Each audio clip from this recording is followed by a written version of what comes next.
Snehal start of teaching या चॅनलवरती आपल्या सर्वांचं स्वागत आहे. विद्यार्थी मित्रांनो, पवित्र पोर्टलच्या संदर्भानं एसटी प्रवर्गातील विद्यार्थी असतील त्या विद्यार्थ्याच्या सोबत असणाऱ्या ज्या काही गोष्टी आहेत त्या सर्व गोष्टी या मी ठिकाणी सांगणार आहे. आपण लोकसत्ताची आजची बातमी सुद्धा आपण पाहिलेली असाल, त्या बातमीला आपण वाचलं सुद्धा असेल, तर त्या संदर्भात सुद्धा आपण या ठिकाणी चर्चा करणार आहोत आणि कट ऑफच्या संदर्भात सुद्धा चर्चा करणार आहोत. विद्यार्थी मित्रांनो, आपल्याला सर्वांना माहिती आहे की 20,000 पेक्षा जास्त किंवा 22,000 पेक्षा जागा या ठिकाणी असणार आहेत. आजच्या बातमीमध्ये आपण जर बघितलं तर रयत शिक्षण संस्था असेल, शिवाजी संस्था असेल, अशा विविध बातम्या विविध जागांच्या पदभरतीचं ते उदाहरण या ठिकाणी दिलेलं आहे. त्यात 0 जागा आपल्या या आदिवासी प्रवर्गाला आपल्याला त्या ठिकाणी मिळत आहेत असं त्या ठिकाणी स्पष्ट नमूद केलेलं आहे. आणि ही बाब जी आहे ही बाब खरी आहे. 15 जिल्ह्यांमध्ये आपल्या विद्यार्थ्यांसाठी, आपल्या एसटी बांधवांसाठी अजिबात जागा नाही. उत्पादन शुल्क मध्ये सुद्धा त्या ठिकाणी फक्त 3 जागा आपल्याला पाहायला मिळालेल्या आहेत. आणि अशाच पद्धतीने विद्यार्थी मित्रांनो, वारंवार आपल्या आदिवासी विद्यार्थ्यांवरती अन्याय होताना आपल्याला दिसत आहे. आदिवासी प्रवर्गातला विद्यार्थी कसा बसा तरी शहराकडे वळतो, स्पर्धा परीक्षेचा अभ्यास करतो आणि त्यामध्ये कशीबशी आपली पहिल्या जनरेशन मधलं किंवा पहिल्या पिढीतील विद्यार्थी नागपुरात शिकतो किंवा पुण्यात शिकतो, स्पर्धा परीक्षेची तयारी करतो आणि त्यातही जर असं होत असेल, जागाच नसतील येत, तर त्याच्या स्वप्नावरती पाणी फिरताना आपल्याला दिसत आहे. कशीबशी नोकरी तो मिळवत असतो आणि या संविधानिक हक्कावरती आपल्याला यातील जे काही शासकीय राजकीय नेते आहेत या माध्यमातून आपल्यावरती गदा आणताना दिसत आहे. संविधानिक जे काही सेवा अधिनियमाच्या माध्यमातून मिळालेली जी काही आपली आरक्षण आहे किंवा आपल्याला मिळालेले जे आरक्षण आहे यावरती आपल्याला गदा आणताना या ठिकाणी शासन दिसत आहे. 2017 पर्यंत भरत्या बरोबर झाल्या.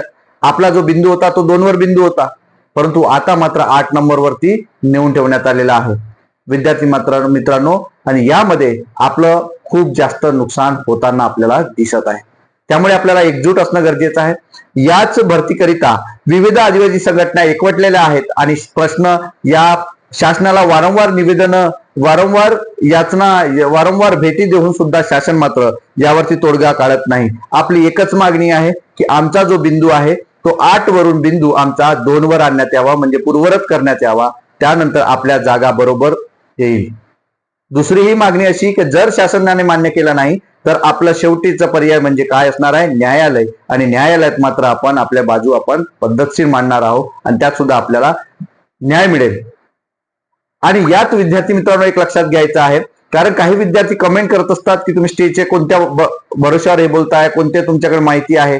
ही उदाहरणं तुमच्याकडे आहे, जे रयत शिक्षण संस्थेचं आहे, जे शिवाजी संस्थेचं आहे, हे उदाहरण आपल्याकडे आहे. नंतर अजून एक उदाहरण, जो रयत शिक्षण संस्था 814 पदापैकी एकही या ठिकाणी 0 जागा आहे. नंतर ज्या इतर ज्या जाहिराती आहेत त्या जाहिरातीमध्ये सुद्धा आपल्याला 0 जागा आपल्याला पाहायला मिळत आहे विद्यार्थी मित्रांनो. आणि याचमुळे आपल्याला हे बोलावं लागत आहे.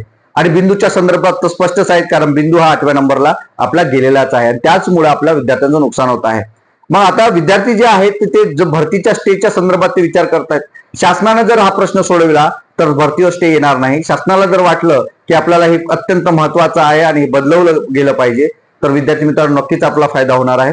दुसरी एक बाब अशी की जर शासनाने ऐकलं नाही तर आपल्याकडे न्यायालयाशिवाय पर्याय नाही. न्यायालयात जर आपण गेलं तर नक्कीच भरतीवरती स्टे येऊ शकते. त्यामुळं विद्यार्थ्यांनी समजून घेणं गरजेचं आहे. ही चूक तुम्हा विद्यार्थ्यांची नाही, ही चूक तुम्ही दिलेल्या टेट परीक्षा विद्यार्थ्यांची नाही, ही चूक टीईटी पात्र परीक्षांची विद्यार्थ्यांची नाही, ही चूक ज्यांनी पवित्र पोर्टलला रजिस्ट्रेशन केलं यांची नाही. ज्या शासनाने या बिंदूला इकडे तिकडे हलवलं त्या शासनाची मात्र ही चूक आहे, हे स्पष्ट मी तुम्हाला सांगतो आहे. आणि हा आदिवासी विद्यार्थ्यांवरती अन्याय आहे. त्यांचा हा हक्क आहे, त्यांना तो मिळालाच पाहिजे. तर त्यात ढवळाढवळ करण्याचं काम या ठिकाणी शासनाने केलेलं आहे. विद्यार्थी मित्रांनो, आता बोलतोय मी कटऑफच्या संदर्भात. कटऑफच्या संदर्भात काय बोलतोय तर कटऑफ जो आहे हा 2017चा म्हणजे 19ची भरती, 2022च्या भरती, या दोन्ही गोष्टींचा जर आपण विचार केला तर कटऑफ हा आपला 90च्या खाली आलेला आहे. मग मी तुम्हाला हा जो कटऑफ सांगतोय या समांतर आरक्षणापासून मी तुम्हाला सांगतो. भूकंपग्रस्त असतील, प्रकल्पग्रस्त असतील, क्रीडाचं सर्टिफिकेट असेल किंवा विविध जे काही समांतर आरक्षणाचं असेल त्यांचा जो कटऑफ आहे हा 90च्या खालीच असतो, हे लक्षात घ्यायचं आहे. 90च्या खालीच असेल. त्यात 1ली ते 5वीचा जो काही विद्यार्थी असेल टीईटी पेपर 1 पास, जो डीएड झालेला आहे, यांचा कटऑफ हा 90 पर्यंत येईल, म्हणजे येईल 90च्या खाली येईल, हे मी तुम्हाला सांगतो आहे. जर 15 जिल्ह्यांमध्ये जर जागा आल्या तर पुन्हा विद्यार्थी मित्रांनो याचा आपला फायदा होणार आहे. तरीही घाबरायचं कारण नाही. कारण इतर ज्या संस्था आहेत, या संस्था असतील किंवा इतर जे काही म्हणजे जिल्हा परिषदमध्येच थोड्या जागा कमी आहेत, परंतु इतर ज्या नफा मनपा असतील या शाळांमध्ये मात्र आपल्याला या ठिकाणी संधी मिळणार आहे, संधी सुद्धा आहे. तर हे घाबरून चालणार नाही. तर आपल्याला यावरती प्रतिकार तर आपण करतोच आहे, आपण तर निवेदन, आपण चर्चा तर करतोच आहे, न्यायालयातही जायची आपली तयारी आहे. या सर्व बाजूने आपण एकत्र आलेलो आहे. भरतीवर स्टे आला तरी आपल्याला काही करायचं नाही, कारण आपला हक्क आपल्याला मिळाला पाहिजे, हे सुद्धा महत्वाचं आहे. विद्यार्थी जे व्हिडिओ पाहत असतील, त्या सर्व फॉलोअर्स असतील, त्यांना सर्व सांगू इच्छितो विद्यार्थी मित्रांनो की स्वार्थी भावना ही इतरांच्या परीनं म्हणजे आमचं पहिलं झालं पाहिजे ही स्वार्थी भावना ठेवू नका. कारण ही जर स्वार्थी भावना ठेवली तर आपण विनाशाकडे जातो आहे. हे आपल्याला आताच जेनजीच्या माध्यमातून किंवा आपल्याला या नीटच्या पेपर फुटीच्या किंवा लीक झालेल्या पेपरच्या माध्यमातून आपल्याला दिसलेला आहे विद्यार्थी मित्रांनो. त्यामुळं आम्हाला यांचं काय करायचं आहे, आम्हाला आदिवासींचं काय देणं घेणं नाही, आमची भरती झाली पाहिजे, ही मानसिकता डोक्यातनं काढा, हे मी तुम्हाला सांगतो आहे विद्यार्थी मित्रांनो. कारण ही आपले रिझर्वेशनच्या कोट्यातून येणारा प्रत्येक विद्यार्थी हा आपला भाऊबंद आहे, सर्वजण बहुजनात, आणि म्हणूनच आपल्याला सर्वांना आरक्षित घटकामध्ये आपण नेमलेलं आहे किंवा आपण त्या ठिकाणी समावेशित झालेलो आहे. त्यामुळे सर्वांचा विचार करणं गरजेचं आहे, हे मी तुम्हाला सांगू इच्छितो विद्यार्थी मित्रांनो. तर या माध्यमातून आपला जो कट ऑफ आहे हा कट ऑफ नक्कीच खाली येणार आहे. आणि ज्या विद्यार्थ्यांना 115 म्हणजे 115 असतील, 110 असेल, 110 असेल, 120 असेल, तर एसटी प्रवर्गातील विद्यार्थ्यांनी हे समजून घ्यायचं आहे, 120च्या खाली जरी असाल तरी तुम्ही सेफ झोन मध्ये आहात, सरासरीच्या याच्यात आहात. त्यामुळे घाबरण्याचं कोणतंही कारण नाही. डीएड झालेल्या विद्यार्थ्यांना उत्तम संधी आहे, त्यांची स्पर्धा सुद्धा कमी आहे आणि जागा सुद्धा चांगल्या आहेत. त्यामुळं त्यांची वर्णी या ठिकाणी लागणार आहे. त्यामुळं जागा 15 जिल्ह्यामध्ये नाही, माझं कसं होईल, आता मी काय करू, जमेल की नाही, ही डोक्यात तुमच्या हे प्रश्न तुमच्या डोक्यात आणू नका. संघटनांच्या माध्यमातून तुमच्यासाठीच लढा चालू आहे. तुम्ही एकत्र येणं, तुम्ही एकत्र गोष्टी करणं, एकत्र एकामेका विद्यार्थ्यांना समजून सांगणं हे अत्यंत महत्वाचं आहे. प्रत्येक ट्रायबल विद्यार्थ्याला जागरूक करा. तुमच्या विभागातील, तुमच्या विधानसभा क्षेत्रातील तुमचे जे कोणी नेते मंडळी असतील, ओळखीचे असतील, त्यांना याबद्दल जाब विचारा, प्रश्न विचारा, निवेदन द्या, अर्ज द्या. याला 2 ते 3 मिनिटं लागते निवेदन अर्ज द्यायला.